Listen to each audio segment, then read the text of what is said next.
अस्सलाम वालेकुम, कैसे हैं आप सब। उम्मीद करते हैं कि आप खैरियत से होंगे। तो आज हम पढ़ने जा रहे हैं class 12 chemistry chapter number 3 organic compounds में डिस्ट्रक्टिव डिस्टिलेशन ऑफ कोल। तो बेटा कोल क्या है? तो कोल एक सॉलिड फॉसिल फ्यूल है और इसके अलावा बहुत अच्छा सोर्स है ऑर्गेनिक कंपाउंड्स का। तो कोल के ज़रिए से किस तरीके से ऑर्गेनिक कंपाउंड हासिल कर सकते हैं, तो करना ये होगा कि बेटा कोल की डिस्ट्रक्टिव डिस्टिलेशन करनी होगी। तो कोल की डिस्ट्रक्टिव डिस्टिलेशन किस तरीके से करते हैं और ये कैसा अमल? तो बेटा डिस्ट्रक्टिव डिस्टिलेशन एक ऐसा अमल है जिसमें क्या है, कोल को हीट करते हैं इन द एब्सेंस ऑफ एयर। तो इसके नतीजे में क्या है बेटा, कोल जो है यूजफुल प्रोडक्ट प्रोड्यूस करती है। ये बात क्लियर हो रही?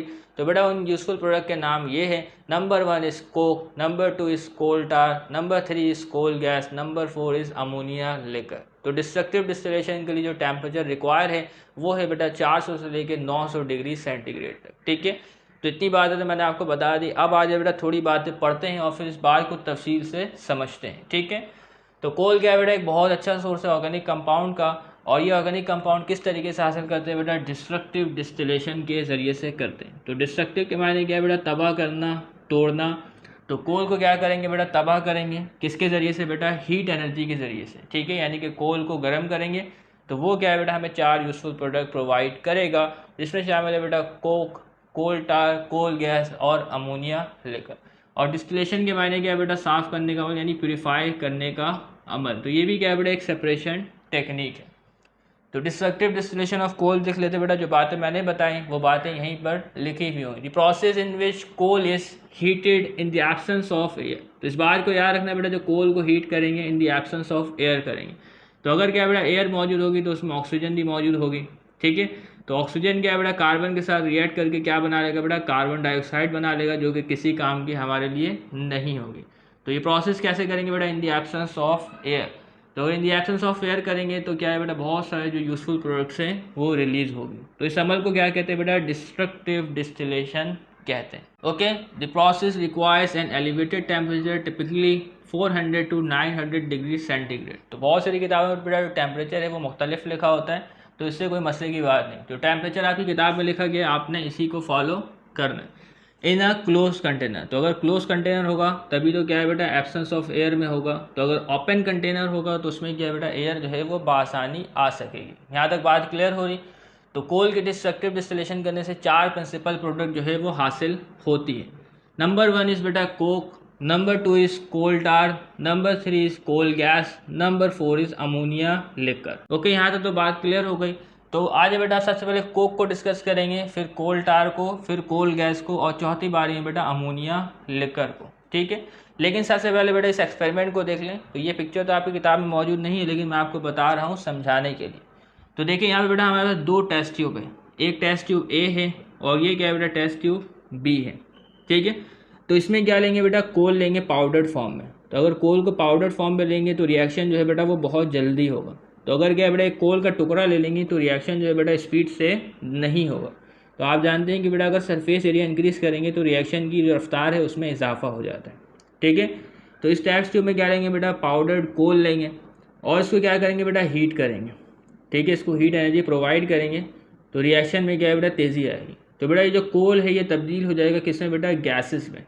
तो कोल जो है वो तब्दील हो जाएगा किसमें बेटा, गैसेस में, हीट एनर्जी को एब्जॉर्ब करने के बाद। और ये गैसेस क्या है बेटा, इन कैपिलरी ट्यूब के ज़रिए से, ठीक है, इन डिलीवरी ट्यूब के ज़रिए से यहाँ से होते हुए कहाँ जाएगी बेटा, दूसरे टेस्ट ट्यूब में जाएगी, टेस्ट ट्यूब बी में। तो टेस्ट ट्यूब बी में देखिए बेटा यहाँ पे वाटर मौजूद है। ठीक है, यहाँ पे क्या मौजूद है बेटा, वाटर मौजूद है। ठीक है, यहाँ पे मैंने ज़रा सा इसका निशान बनाया है, आप देख सकते हैं। तो यहाँ पे क्या मौजूद है बेटा, वाटर मौजूद है। तो गैस जो है बेटा डिलीवरी ट्यूब के ज़रिए से ए ट्यूब से निकलेगी और आगे बढ़ेगी, और गैस जो है बेटा वो नीचे की जानिब आएगी, ऐसे ही है। ओके, तो जब गैस नीचे आएगी तो यहाँ पे देखेंगे बेटा जो आपके पास टेस्ट ट्यूब है ये क्लोज है। इसका नाम मुझे याद नहीं आ रहा, तो खैर बस इसको हमने लगाया है ताकि क्या हो जाए बेटा, एयर टाइट हो जाए, कोई एयर जो है वो अंदर जा ना सके और कोई गैस जो है बेटा यहाँ से लीक ना हो जाए। ठीक है, तो तमाम गैसेज जो है बेटा यहाँ से जाए। ठीक है, तो ये गैस जो है बेटा नीचे आ रही है। अब गैस जो बेटा नीचे आ रही है तो बेटा ये गैस कहाँ हो जाएगी बेटा, पानी में जाएगी। ऐसा ही होगा। तो इसमें से जो गैस बन रही है वो कहाँ जाएगी बेटा, पानी में जाएगी। तो गैस जैसे ही पानी में जाएगी तो वो क्या हो जाएगी बेटा, कंडेंस हो जाएगी। ठीक है, बात क्लियर हो जाएगी, क्या हो जाएगी, कंडेंस। और इसके नतीजे में बेटा नीचे जो है हमारे पास कोल टार जमा हो जाएगा। नीचे क्या जमा हो जाएगा बेटा, कोल टार। ठीक है, बात क्लियर। तो जो मैं ब्लैक से बना रहा हूँ ये क्या है बेटा, कोल टार है। तो जो गैस आएगी जैसी पानी में जाएगी तो इसके नतीजे में कोल टार बनना जो है वो शुरू हो जाएगा। कोल टार किस कलर का होगा? ब्लैक कलर का होगा, जो कि लिक्विड की सूरत में होगा।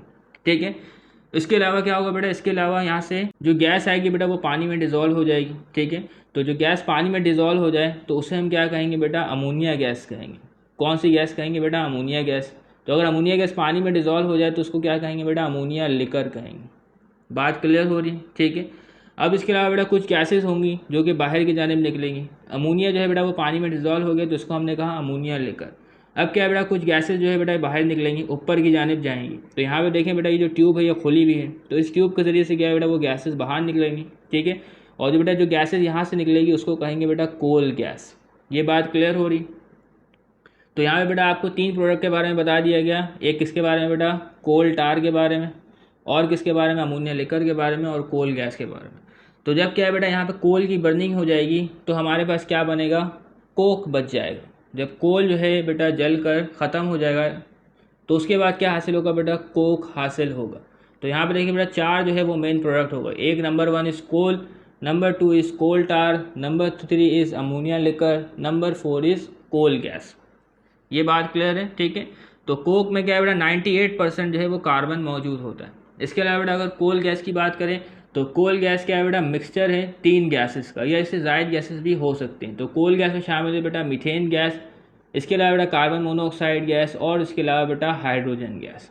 ओके, तो कोल गैस क्या है बेटा? मिक्सचर है 3 गैसेस का या इससे ज़ायद गैसेस का। तो आपकी किताब में क्या है बेटा? इन 3 गैसेस को मैंशन किया गया।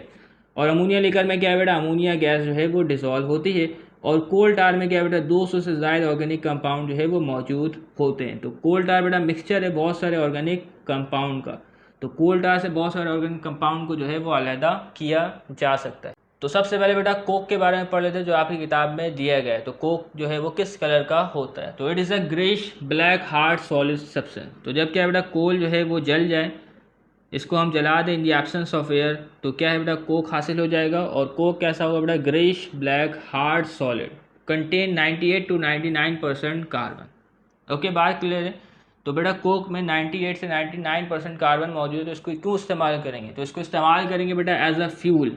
ठीक है, फ्यूल इस्तेमाल करेंगे, और एज अ रिड्यूसिंग एजेंट। ठीक है, तो रिड्यूसिंग एजेंट के तौर पे इस्तेमाल करेंगे बेटा आयरन इंडस्ट्री में, आयरन की प्रोडक्शन के लिए। ठीक है, तो आयरन के ऑक्साइड्स मौजूद होते हैं बेटा Fe2O3। तो इसमें क्या है बेटा? आयरन के साथ ऑक्सीजन लिंक है, तो ये क्या है बेटा? आयरन ऑक्साइड है। तो इसमें से क्या है बेटा? ऑक्सीजन को रिमूव करने के लिए किसका इस्तेमाल करेंगे बेटा? कोक का इस्तेमाल करेंगे। तो कोक क्या है बेटा? आयरन में से जो ऑक्सीजन मौजूद है उसको अपने साथ अटैच कर लेगा और क्या बनाएगा? कार्बन मोनोऑक्साइड या कार्बन डाइऑक्साइड। तो कोक को इस्तेमाल करते हैं बेटा एज अ रिड्यूसिंग एजेंट। बात क्लियर हो रही? ठीक है, बस इतनी सी बात ही जाननी थी। अब इसके अलावा अगली बारी बेटा कोल टार की। तो कोल टार कैसा है बेटा? Thick black liquid. अभी आपको बताया कोल टार कैसा होगा बेटा? थिक ब्लैक लिक्विड होगा। तो इसके लिए क्या है मेरा? मैं डिस्क्रिप्शन में एक वीडियो का लिंक लगाऊंगा जो कि एनिमेटेड वीडियो होगी, तो आप उसको ज़रूर देखिएगा, आपको तमाम बातें जो हैं वो आसानी से क्लियर हो जाएंगी। तो कोल टार क्या है बेटा? Thick black liquid. तो बेटा इस थिक ब्लैक लिक्विड में से बहुत सारे ऑर्गेनिक कंपाउंड जो है वो हम अलहदा करेंगे, और वो किस तरीके से करेंगे? उस प्रोसेस का नाम है बेटा फ्रैक्शनल डिस्टिलेशन। ठीक है, यहाँ पे हमने किया बेटा डिस्ट्रक्टिव डिस्टिलेशन, तो कोल टार के ऊपर क्या करेंगे बेटा? फ्रैक्शनल डिस्टिलेशन करेंगे। तो हमारे पास एक फ्रैक्शनल टावर होता है टॉप टू बॉटम, और उसमें क्या बेटा? टेम्परेचर में वेरिएशन होता है। ठीक है, तो उस टेम्परेचर में वेरिएशन की वजह से कोल टार में मौजूद ऑर्गेनिक कंपाउंड्स को जो है वो अलहदा किया जा सकता है। लेकिन अभी हम फ्रैक्शनल डिस्टिलेशन को नहीं समझ रहे। तो फ्रैक्शनल डिस्टिलेशन की वजह से क्या है बेटा? यूजफुल ऑर्गेनिक कंपाउंड जो है वो हासिल हो जाएंगे कोल टार में से। तो जैसे कि बेटा बेंजीन, तो इसको क्लास मैट्रिक में आपने ज़रूर पढ़ा होगा, बेंजीन, टॉलिन, जाइलिन, नेफ्थलीन और फिनॉल को। तो मैट्रिक्स में इन कंपाउंड के बारे में आपने स्ट्रक्चर भी देखा होगा और आपने इसके बारे में पढ़ा भी होगा, लेकिन अभी हम यहाँ पे नहीं पढ़ रहे। आगे आने वाले चैप्टर्स में इनको हम ज़रूर पढ़ेंगे, अभी हम इसका स्ट्रक्चर भी नहीं देखेंगे। बस आपने ये याद रखने बेटा कुछ कंपाउंड्स के नाम, अगर कोल टार की फ्रैक्शनल डिस्टिलेशन करते हैं तो ये कुछ कंपाउंड जो है हासिल होते हैं। इसके अलावा बेटा और भी बहुत सारे कंपाउंड जो है वो हासिल होते हैं। इसके अलावा बेटा जो अगली बारी है वो कोल गैस की बारी। तो कोल गैस क्या है बेटा? मिक्सचर है 3 गैसेस का। तो आगे देखते हैं। तो it is a mixture of methane, CH4 and water gas. तो बेटा कार्बन मोनोऑक्साइड और हाइड्रोजन गैस के मिक्सचर को क्या कहते हैं बेटा? वाटर गैस कहते हैं। इसको याद रखना है। तो किताब में मेंशन नहीं किया गया था तो मैंने ये आपको बता दिया। ओके, तो कोल गैस है तो कैसी होगी बेटा? आग पकड़ने वाली होगी। तो क्या कहेंगे बेटा? Highly flammable. तो इसका मकसद क्या होगा? इसका मकसद यही होगा बेटा एनर्जी इससे हासिल करना, फ्यूल के तौर पे इंडस्ट्री में इस्तेमाल करना। तो and is employed for heating and municipal lighting. तो म्यूनसिपल लाइटिंग के लिए आजकल तो इस्तेमाल नहीं होता। तो पुराने वक्तों में क्या बेटा कोल गैस का इस्तेमाल करते थे रोशनी करने के लिए, लेकिन अब इस्तेमाल नहीं करते। ठीक है, अगली बारी बेटा जो अगला प्रोडक्ट है वो है अमोनिया लिकर। अमोनिया लिकर क्या है बेटा? इसमें से जो NH3 गैस हासिल होगी वो पानी में डिज़ोल्व हो जाएगी और फिर उसे क्या कहेंगे? अमोनिया लिकर कहेंगे। तो it is a solution of ammonia gas. तो अगर क्या बेटा NH3 गैस जो है वो पानी में डिज़ोल्व हो जाती है, ये NH3 गैस है, पानी में डिज़ोल्व हो जाएगी, पानी का फॉर्मूला H2O। ठीक है, तो क्या बनेगा बेटा? NH4OH बनेगा। तो इसी को क्या कहते हैं बेटा? अमोनिया लिकर कहते हैं। तो it is a solution of ammonia gas in water and it is usually obtain from bituminous coal. तो अगर क्या बेटा यहाँ पे बिटुमिनस कोल की बर्निंग करते हैं तो ज़्यादा चांसेस है कि क्या हासिल होगा बेटा? अमोनिया लिकर हासिल होगा। तो यहाँ पे ये बात मेंशन की गई है, MCQs में आपसे पूछा जा सकता है। तो यहाँ पे बेटा कंडीशन लगाई जा रही है क्या? बिटुमिनस कोल की। तो it is use to prepare nitrogenous fertiliser. तो ये एक बात एक्स्ट्रा है जो आपकी किताब में नहीं लिखी गई थी। तो अमोनिया लिकर का इस्तेमाल करते हैं क्या बेटा? नाइट्रोजनस फर्टिलाइजर बनाने के लिए। तो इसमें क्या बेटा? नाइट्रोजन मौजूद है, तो फर्टिलाइजर बनाने के अमल में अमोनिया लिकर जो है वो इस्तेमाल होती है। ठीक है, तो उम्मीद करते हैं बेटा डिस्ट्रक्टिव डिस्टिलेशन ऑफ कोल किस तरीके से होती है, ये बात आपको समझ में आ गई होगी। तो डिस्ट्रक्टिव डिस्टिलेशन की एक एनिमेटेड वीडियो मैंने डिस्क्रिप्शन में लगाई है, उसका लिंक आपको दिया है, तो आप उसको ज़रूर देखिएगा ताकि आपको जो टॉपिक है वो अच्छी तरीके से समझ में आ सके। तो तब तक के लिए इजाज़त दीजिएगा, चैनल को सब्सक्राइब कीजिएगा। अल्लाह हाफिज़।